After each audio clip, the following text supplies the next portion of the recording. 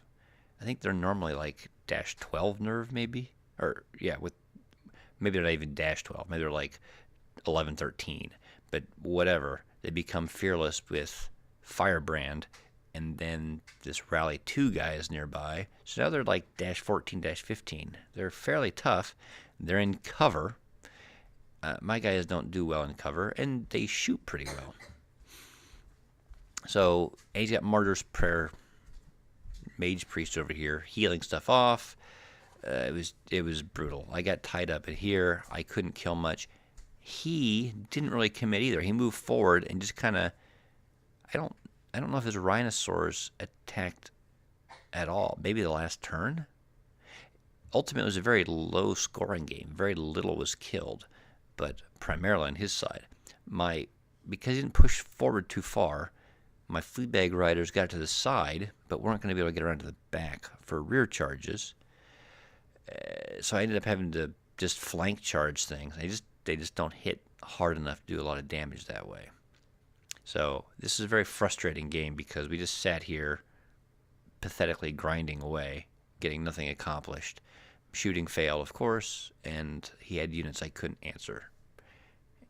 It was a loss. It wasn't a huge loss, but it was a frustrating loss, and I don't know. Yeah, that game did not go well. I don't want to talk about it anymore. And it was the last game of the tournament, so I was getting kind of burned out. So my opponent was fine. He didn't do anything wrong. It was just that game was surprising and did not go as I had planned, and it was frustrating. So ultimately, 71 points out of 110. Okay, above average or above midpoint. I moved that one. It wasn't a draw. It was a loss because I scored fewer points than my opponent. So 3-3 overall. I had hoped to do above 500, but 4-2 might have been a little ambitious. So I did okay. Primarily because of this one, not including the hobby and sportsmanship points, which I'm not saying aren't important, but my focus was trying to do well in the battles. Out of the 30 participants, I was 11th on battle points, so that's a good thing. That shows that I was doing pretty well overall in the battle portion. And I know there were a lot of mistakes I was making. I could have cleaned up my play quite a bit. So, yeah, overall it was good. Thoughts and lessons learned. As mentioned a couple times, the spitters were not very useful. Well, they were. They were just not as useful as they could have been, and they were not useful as shooting. They were useful for holding objectives, adding unit strength. I'm not sure why. I don't know if it's because it was a 2,400 point game, if it was because there's more terrain around. I'm not sure. They didn't get to shoot much. They didn't do a lot of damage, which they never do, but they usually would. When I play locally, they seem to get multiple turns of shooting without having to move much. And in this case, they didn't get multiple turns of shooting. They had to move a lot. Targets were in cover all the time. Targets were in melee a lot. They didn't have, so I don't know. I'm going to drop them. Drain Life was great. I wish, many times in the game, I found myself thinking I wish my third wizard had Drain Life. Alchemist Curse was not used as much. I don't think it's because it's a bad spell. Again, I think the few times, there were probably 3 games where it had excellent opponents, excellent opportunities, and 2 out of those 3 games, I rolled under average. But it was a good threat, I think. It's a good thing to have. I don't think it's a must-have, but if you get cheap spellcasters, having one that can just run around and cast that or threaten high defense things is probably worth it. 2,400 points is a lot of points, and in several of my battles, my Fleabag riders, they couldn't just use their speed and nimble to work around the flanks. There just wasn't space. So if you're a flanker, you're probably going to have to flank or fight your way through the enemy flanks, not just use your speed and mobility to get around. Not all the time. You can see there are a couple battles that they could move freely. But it's harder. There aren't as many not as many opportunities to work your way around the flanks. So just kind of be aware of that. Just like for smaller point games, they recommend a smaller board. And these larger point games on the standard size board, it gets kind of crowded sometimes. Not much shooting. If you think back to most of those armies, they might have something that shoots. It just wasn't as much as I was expecting. I didn't see. There was one goblin army that had kind of typical 4 rock lobbers, maybe some spitters, the breath weapons. I mean, but in general, I didn't see a lot of shooty elf armies or anything. There may have been some. Again, there were like 30 players, but I didn't see it as much as I was expecting. As mentioned before, I need to be more aggressive. You keep thinking, well, I can outshoot my enemy, so I'm going to spend a couple turns shooting them and soften them up, force them to act in ways I don't want to, especially because my army's slow. So they've got stuff like knights and things that want alpha strike, and they want to set up these good multi-charges or flank charges, and if I can threaten them with shooting, they can't afford the time to set those perfect attacks up. But waiting for those effects hindered me on at least 2 scenarios I can think of where I should have won or won by more. So I'm thinking, well, I don't have it on here, but like the catapults, they underperformed, which is why they weren't. I didn't take 3. I didn't take a lot of them. I didn't max out. My goal was not for them to carry the army. It was just for this, not even softening the enemy up, although it's nice. It was more the forcing the action of the opponent. And it didn't seem to do that very much. And yeah, I think if you want a tournament army that's going to be competitive and reliable, you can't bet on artillery because it's not reliable. Some games it's going to do well, some games it's going to do poorly. Those points would have been spent better elsewhere. My units in general, moderately tough, not great straight up damage output. And that's just the goblin army. There's nothing except, again, the mincer mob now that can just charge into something head on and win. With regeneration, tough, defense 5, and all the healing stuff, probably bumps them up from moderately tough, because some of these troll units held out for quite a while. But I can't just slam forward into things. And I couldn't work flanks very well, so I don't know. I don't know what the answer is. The trash units, either the Rebel Regiment or the Maw Beast Regiment, are good. The Maw Beasts didn't attack much. They were basically just chaff. So I'm wondering if I could save some points and drop it down to a troop. It's 35 point savings. Since they're only defense 3, they've got the same nerve as the Rebel, 12-14, but defense 3 means they get beat up much more quickly. And the Rebel can take a decent hit and survive. The Maw Beasts don't. There were a couple fights, though, where they held up an extra turn because of that bit of nerve. So I don't know. It may not be worth dropping down to a troop. I could switch them over to a regiment of rabble again, because I have another one painted up, actually. But having the speed 6 nimble it makes them better chaff, because they can get into places a little more effectively to block things up.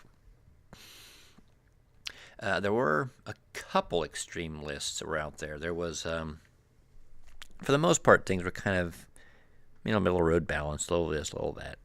And Kings of War in general seems to do well with that. There was one army, Twilight Kin, which I think I had seen on a battle report or a podcast tournament. People were talking about it. It was 4 hordes of chariots, 3 lords on dragons, and then what's it called? Demon spawn or whatever. So 4 big flying monsters with lightning 5 vicious, 4 hordes of chariots with lots of shooting and some upgrade items, maybe a little troop of gargoyles for chaff. And you're thinking, what am I going to do? There's a crap ton of shooting, so I don't want to stay at range. But if I get close, these things can multi-charge and wreck me. They got mobility, they got speed, they got flying.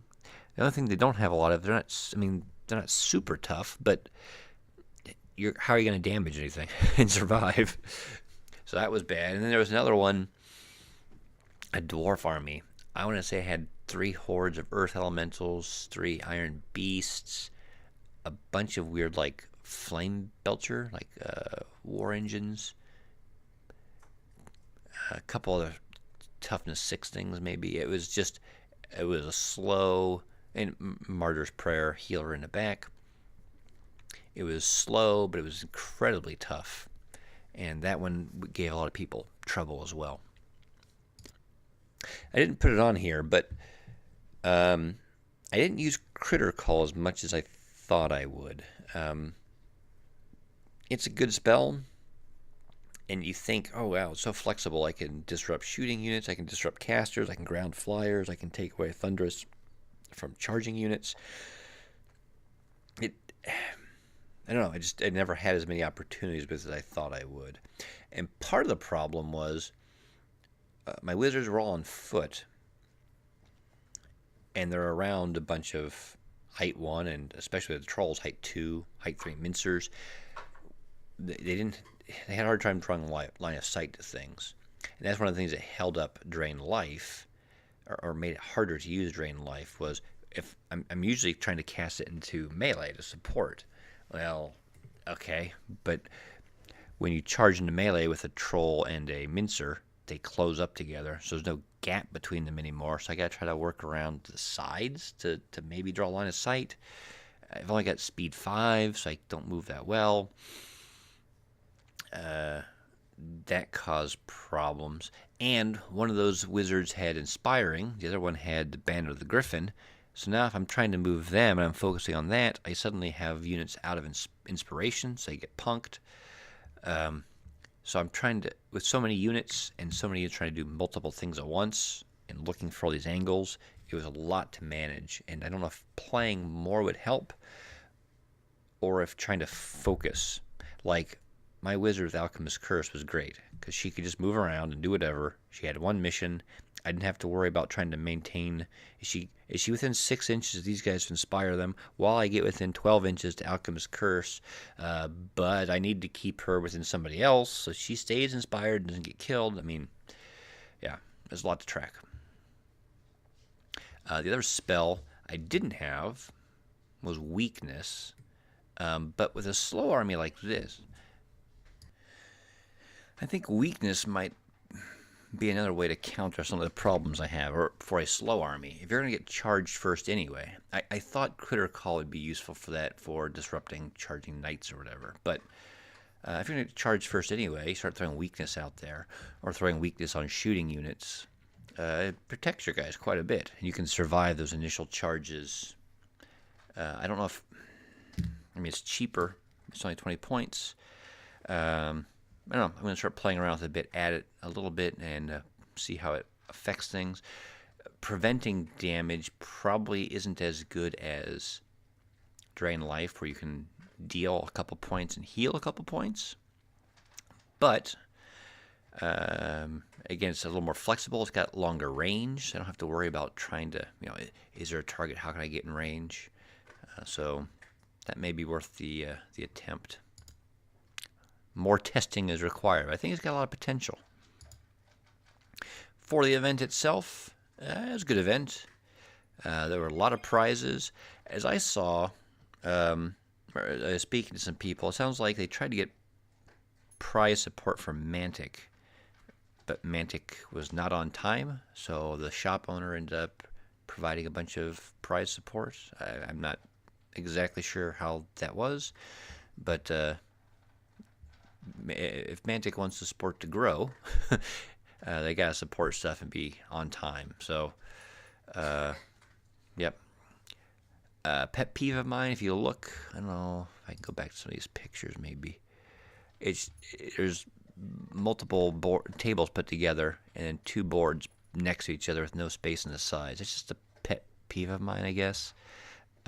Anytime I put up tables or games, there's space, at least on one side, so both people can put models, books, whatever.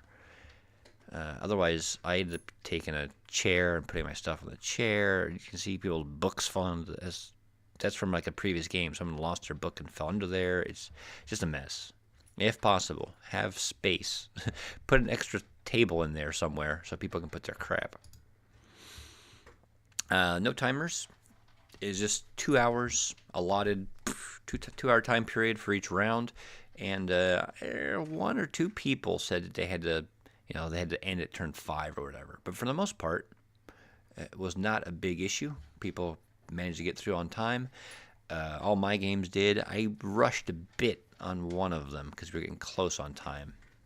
I don't know if it was because I went a little over an hour, my opponent went a little under an hour, and it balanced out, but I had practiced and tried, as you can see here, like every type of unit had, there's 25 dice is the green, so that's for my Grogger's Goons. There's 18 dice in blue, those are my trolls because they're blue trolls. There's 12 dice in this yellowish color here. Why do I have 12 dice? Oh, for the mob beasts and the regiment. So I add a couple in for the regiments of riders here. So I tried to speed things as much as possible. I rolled them in a dice box here, so I had to keep corralling everything. Honestly, I would like timers, and I would like, I don't know, a total of instead of 60 minutes each, maybe 75. I mean, I know people want to get through the tournament, but we got time. We're there all day, especially on Saturday. I mean, okay, what if the game runs what if the tournament runs later into the evening? Who freaking cares? I mean, that's what we're there for, to play. I would like it a bit more casual. Casual sounds so bad, though. I mean, I want it to be a competitive tournament, but if it's not so driven time-wise, it would be easier to take pictures and relax and think. That's why there's so few pictures here, because I'm so focused on the game. I don't have any time, and yeah, that would be a recommendation for me. I don't like 2,400 points. I've said it before. It's just too much crap on the board. It changes the way the game plays as opposed to 2000 or 1995 or something. Some people liked it. Some people didn't. The scenarios were, first of all, they were not released ahead of time. They had some examples of prior years and what kind of to expect, but yeah, you didn't know until you got there. I'll say they were interesting. They had interesting twists to them. They were basically kind of combinations of the scenarios you're used to. Again, push or taking objectives or whatever, but odd things were added. The objectives attacked you, and you had to kill to claim. The first scenario I didn't say was like hidden deployment, so you had a big board that blocked off the middle of the table so you couldn't see what your opponent was doing, which actually I kind of like that one. I mean, I wouldn't want to have it every time, but in some ways it's nice because it makes deployment faster, so the game can start more quickly. But then it I don't want to say it penalizes, but in some ways it penalizes, or it gives a bonus to small elite armies that would normally have problems with being out-deployed. Some of them like the terrain moving around randomly after turn 2 or turn 3. Some people really didn't like it. It went more quickly on my table than I thought it would. It was pretty quick and painless. It changed the game a bit, but not significantly. And I don't know if that's a good thing or bad. If it doesn't change the game significantly, you could say, well, good. No one lost because of the terrain changing. On the other hand, if it didn't really affect things significantly, why bother doing it? So, and then last thing, not part of the tournament at all, but I happened to get there. I went there Friday night. The schedule, the website's kind of weird. Some things are very updated. Some things are very outdated. The schedule on the website said, open gaming at the local store that evening. And I thought, well, I haven't practiced much. Maybe I'll get there early and practice a bit. I got there early, hung out for a while, stopped by later. There were people around, but nobody at first, really. And then later some people showed up, but they weren't playing. And some of them ended up helping set up the venue. So I had a lot of time to kill. Ended up going to this place. If you like crab, if you like seafood, well, mostly crab. It didn't have a lot of other seafood. Just crab and lobster and crawfish. Even if you don't like it very much. I'm not a huge crab fan, but I was there. I gave it a shot. It was incredible. It was probably the best I've ever had in my life. So if you want to give it a shot, yeah, I enjoyed it quite a bit. But anyway, that's the report. It was a good event. I'm glad I went. I will go again next year if I have the weekend free and available. And yeah, let me know what you think. Leave your comments below, and I'll catch you next time.